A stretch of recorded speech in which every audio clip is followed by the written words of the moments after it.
motorcycle is a system of concepts worked out in metal. There's no part of it, no shape in it that is not out of someone's mind. Philip Vincent had an idea. Phil Irving's thoughts gave the idea's substance. It became the world benchmark from 1939 until the early 70s, when Kawasaki's Z1 became the world's fastest standard production motorcycle at 132 miles an hour. Philip Vincent thought, why have a frame? Fritz Egli's idea gave contemporary suspension. Now Patrick Godet has improved on their concepts with his own ideas and the benefits of modern metallurgy and high-precision machinery. Godet builds Egli frame road machines. Though output is small, they are sought after worldwide. Back in the 50s, the Grey Flash never came close to the success the factory expected for its new racer. For years you've needed a newly built Manx Norton or matchless G50 replica to stand a chance. As an ex-racer, Godet developed the idea of improving the Grey Flash to put the Vincent-powered motorcycle back on the Isle of Man podium. Godet and his team are challenging an established industry of very successful and professional teams. It has taken over 30 years to gain the experience and raise the funds to take them on.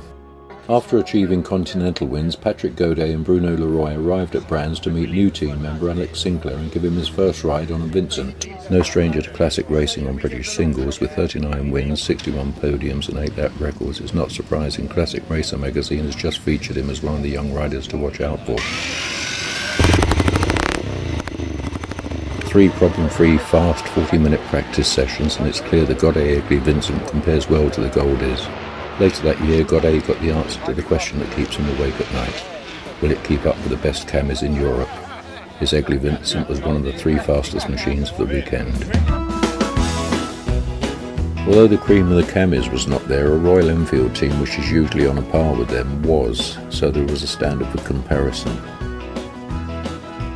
The only major work required was the modification of the oil-bearing top tube to keep the oil level constant under heavy braking.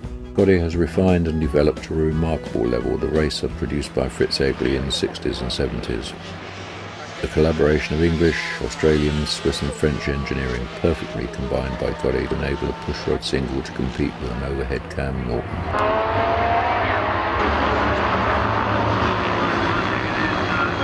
This is a mixed class race for both 500s and 750s.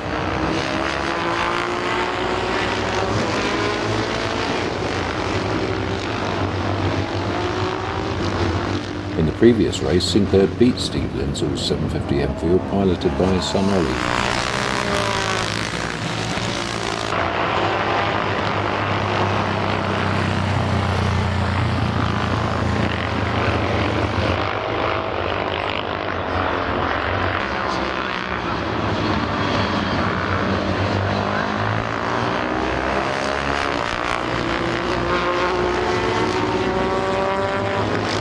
Well, a very good weekend. Alex Sinclair won all 4 races in the 500 class, was second in 3 of the 750 races, and in race 3 he was first in both classes. The ideas are working. The big one. All the previous races were practice for here, the Isle of Man. In practice, Alex Sinclair hit oil and went down at the last bridge, fracturing his left thumb, leaving only Bruno on the second machine. The ultimate test. First participation of the Godet Egli Vincent on the Isle of Man in the classic TT, 80 years after Philip Vincent's original concept. Yes, that's Bruno.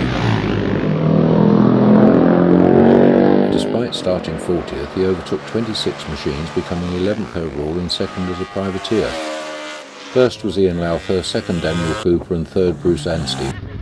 In the last lap, Bruno's silencer cracked, dropping 3 places to finish 14th and 5th as a privateer. In the Australian post-classic class, Cam Donald added 3 more wins.